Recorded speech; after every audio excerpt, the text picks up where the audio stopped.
sa kadiliman ng alaala. Sa tahimik na daan, gabing malamig at madilim. Pumapasok ako, humahakbang sakaling may lihim.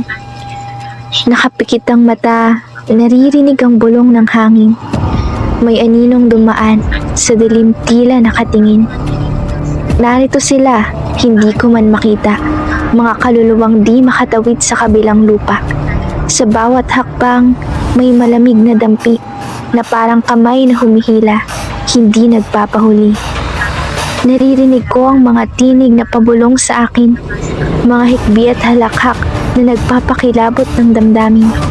Parang tawag nila'y pabalik sa nakaraan, sa isang mundong madilim, sa isang buhay na hindi ko alam. Isang kandila ang hinsindi ko sa harap ng kanilang puntod, ngunit biglang namatay. Parang may humipong malamig na lubos. Hinahanap ko ang aking hininga sa dilim, habang mga mata ng aninoy sa akin nakatingin. Tila may isang matandang bulong na naririnig. Kami naririto, di kami makaalis sa daigdig. Mga kamay na lupalapit, nagmumula sa lupa.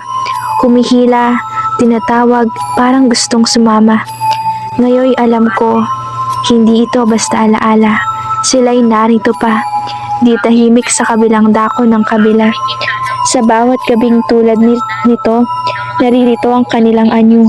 Mga kaluluwang di matahimik, nagmamasid, nag-aantay sa iyo.